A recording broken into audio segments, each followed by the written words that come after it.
మీ కుటుంబ శాంతి, ఆరోగ్యం, ఆర్థిక అభివృద్ధి కోసం రుద్రాక్ష మహాపూజలో తప్పక పాల్గొనండి. ఇప్పుడే నమోదు చేసుకోండి.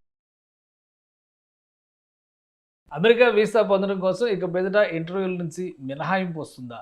కొత్తగా నిబంధనలు అమలులోకి తీసుకొచ్చే ప్రయత్నం జరుగుతుందా? లేదా పాత నిబంధనల్ని మరోసారి పదును పెట్టేటువంటి ప్రయత్నం జరుగుతున్నాయి? ఈ అంశాన్ని విశ్లేషించేటువంటి ప్రయత్నం చేద్దాం. మనతో పాటు లా రీసెర్చర్, అమెరికన్ లా రీసెర్చర్ సాయి శ్రీనివాస్ గారు. సాయి శ్రీనివాస్ గారు నమస్తే. నమస్తే సార్. సాయి శ్రీనివాస్ గారు, ఏంటి కొత్తగా చెప్తున్నారు? వీసా ఇంటర్వ్యూకి వెళ్ళాల్సినటువంటి అవసరం లేదు, డ్రాప్ బాక్స్లతోనే సరిపోతుంది అంటే అసలు ఏ కేటగిరీలు వాళ్ళకి వస్తుంది? ఇది అసలు నిజమేనా? ఏం జరుగుతుంది అమెరికా వీసాల మన వాళ్ళకి? ఎందుకంటే 9 నెలలు, 10 నెలలు, సంవత్సరం వెయిటింగ్ ఉంది వీసా ఇంటర్వ్యూస్ కోసం, స్లాట్సే దొరకట్లేదు. సో ఏం జరుగుతుంది ఇప్పుడు కొత్తగా? సో యూజువల్ గా ఇప్పుడు కొత్త వీసా వేవర్ రిక్వెస్ట్ ఎవరెవరికి చేయొచ్చు అంటే ఇంటర్వ్యూ వేవర్ రిక్వెస్ట్ అనేది ఒకటి ఉంటుంది సార్. అంటే నార్మల్ గా మనము ఎక్స్టెన్షన్ కానీ ఇప్పుడు నార్మల్ గా ఒక H1B హోల్డర్స్ కి 6 సంవత్సరాల వీసా ఉంటుంది సార్. ప్రతి 3 సంవత్సరాలకు ఒకసారి మనం రెన్యువల్ చేసుకుంటాం. ముందున్న పరిస్థితులు ఎలా ఉన్నాయంటే మామూలుగా ఈ సెకండ్ టైం రెన్యూ చేసుకునేటప్పుడు 3 సంవత్సరాల తర్వాత రెన్యూ చేసుకున్నప్పుడు వాళ్ళు డైరెక్ట్ గా ఇంటర్వ్యూ పోని అవసరం లేదు. డైరెక్ట్ గా వీళ్ళు ఒక రిక్వైర్మెంట్స్ అన్ని డాక్యుమెంట్ లో పెట్టేసి ఇక్కడ డ్రాప్ చేస్తే సరిపోయేది.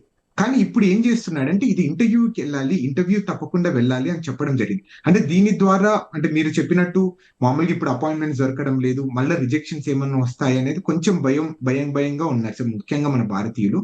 ఎందుకంటే ఈ H1B కానీ ఈ డిపెండెంట్ వీసాస్ కానీ ఎక్కువ అధిక శాతంలో మన భారతీయులే బాగా దీన్ని అంటే ఈ వెసులుబాటుని బాగా తీసుకునేవాళ్ళు. అంటే ఇది ఫస్ట్ టైం వీసా అప్లై చేస్తున్న వాళ్ళకి కూడా వస్తుందా, లేదంటే రెన్యువల్స్కి వెళ్ళేటువంటి వాళ్ళకే ఈ వీసా ఇంటర్వ్యూ మినహాయింపులు అనేవి ఉంటాయా? సో యూజువల్ గా ముందు ప్రతి వాళ్ళకు ఈ వీసా ఇంటర్వ్యూ అనేది మ్యాండేటరీ సార్.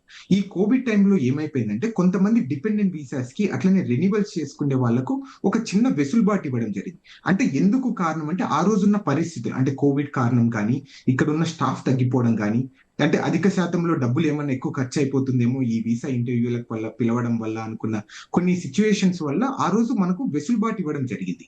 అంటే రెన్యువల్స్ కి ఒకటే. అంటే ఫర్ ఎగ్జాంపుల్ ఇప్పుడు మీరు H1B 6 సంవత్సరాలు ఉంటుంది కదా సార్, 3 సంవత్సరాల తర్వాత ఆటోమేటిక్ గా మీరు రెన్యువల్ అయిపోయేది. అంటే జస్ట్ ఈ అన్ని డాక్యుమెంట్స్ తీసుకొని వచ్చి అక్కడ డ్రాప్ బాక్స్ లో పెట్టేస్తే. కానీ ఇప్పుడు అది రిమూవ్ చేయడం జరిగింది. అంటే there is nothing wrong in it sir. అంటే దీని ద్వారా ఏమైపోతుంది అంటే మళ్ళీ ఏమైనా వీసా రిజెక్షన్ జరుగుతాయా, లేకపోతే మళ్ళీ మనం ఎంత సమయం అనేది వెయిట్ చేయాలి అనేది కొంచెం భయం అనేది క్రియేట్ అయిపోయింది సార్. ఇది ఓన్లీ ఇప్పుడు ప్రస్తుతానికి ఈ వీసా ఇంటర్వ్యూ వేవర్ కొంతమందికి ఇవ్వడం జరిగింది. అంటే దాంట్లో ఏంటంటే first of all foreign diplomats ఉంటారు కదా సార్, మామూలుగా UN లో వర్క్ చేసే వాళ్ళు, లేకపోతే ఇండియన్ ఎంబసీలో వర్క్ చేసే వాళ్ళు, వీళ్ళందరికీ మళ్ళీ సేమ్ ఇట్లనే వీసా ఇంటర్వ్యూ అవసరం లేకుండా చేయడం జరిగింది. అట్లనే B1, B2 వీసా వాళ్ళకు ఒక 5-6 కండిషన్స్ పెట్టేసి వాళ్ళకు కూడా వీసా ఇంటర్వ్యూ రెన్యువల్ కి వెళ్ళేటప్పుడు ఇంటర్వ్యూ ఇవ్వనవసరం లేదని చెప్పడం జరిగింది. ఓకే, అంటే రెగ్యులర్ గా చేసేటువంటి వాళ్ళకైతే లేదా ఫ్రెష్ గా అప్లై చేసేటువంటి వాళ్ళకైతే వీసా ఇంటర్వ్యూ కంపల్సరీ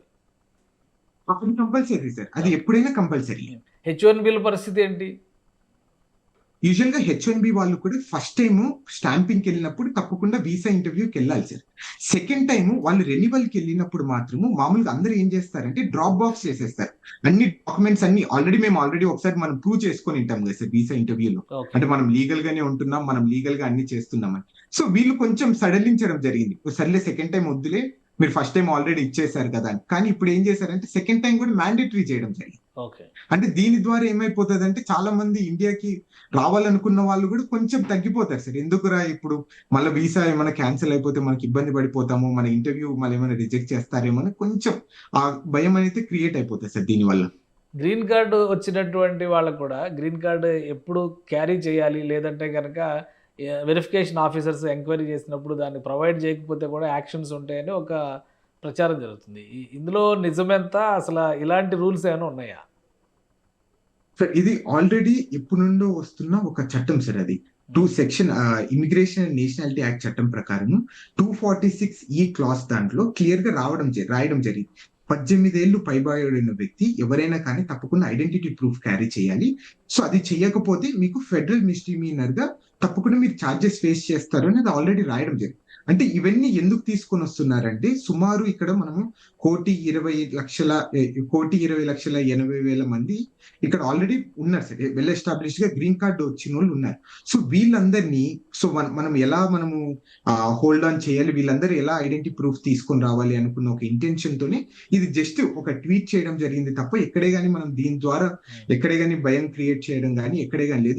ఈ సెక్షన్ ని ఏ రోజే గానీ ఇంతవరకు ఎప్పుడే గానీ చాలా తక్కువ సందర్భాల్లో అంటే ఇది కొత్తగా వచ్చిన సెక్షనా లేదంటే ఆల్రెడీ ఉన్న సెక్షన్ ఇప్పుడు ఇంప్లిమెంట్ చేస్తాం అనేటువంటి వార్నింగ్ ఇచ్చారా? ఇది ఆల్రెడీ ఉన్న సెక్షన్ ని ఇప్పుడు ఇంప్లిమెంటేషన్ చేస్తామని చెప్తున్నారు సార్ అంతే. అంటే గ్రీన్ కార్డ్ హోల్డర్స్ లో ఎక్కడే- ఎక్కువ గ్రీన్ కార్డ్ హోల్డర్స్ లో ఎక్కువ ఇండియన్సే ఉంటారు అనేటువంటిది మన వాళ్ళు నమ్మేటువంటి. ఎనీ టైం జేబులో పెట్టుకొని తిరగకపోతే చర్యలు తీసుకుంటే ఇంటి దగ్గర ఉండొచ్చు, రకరకాల రీజన్స్ ఉండొచ్చు, కారణాలు ఉండొచ్చు, కానీ చూపించాల్సింది. ఇప్పుడు అవును. పైగా అమెరికాలో కార్డు జేబులో పెట్టుకోవాల్సినటువంటి అవసరం ఉందా? ఏటీఎం కార్డులే క్యారీ చేయరు, అంతా మొబైల్ మీదే నడిపిస్తారు అని చెప్పని అంటారు. సో ఈ గ్రీన్ కార్డుకి అటువంటి ఈ కాపీలు ఏమైనా ఉంటాయా, లేదంటే అది కంపల్సరీ ఫిజికల్ కాపీని క్యారీ చేయాలా? సో అది మ్యాండేటరీగా వాళ్ళు చెప్పడం ప్రకారం ఫిజికల్ కాపీయే మ్యాండేటరీగా మీరు క్యారీ చేయాలి. చేయకపోతే మిమ్మల్ని తప్పకుండా ఇక్కడ ఉన్న చట్టాల ప్రకారం మిమ్మల్ని అరెస్ట్ చేసే అవకాశం కూడా ఉంటుందని చెప్పడం జరుగుతుంది. రైట్. అయితే దీనివల్ల పెద్ద ఎఫెక్ట్ ఏమీ ఉండకపోవచ్చు.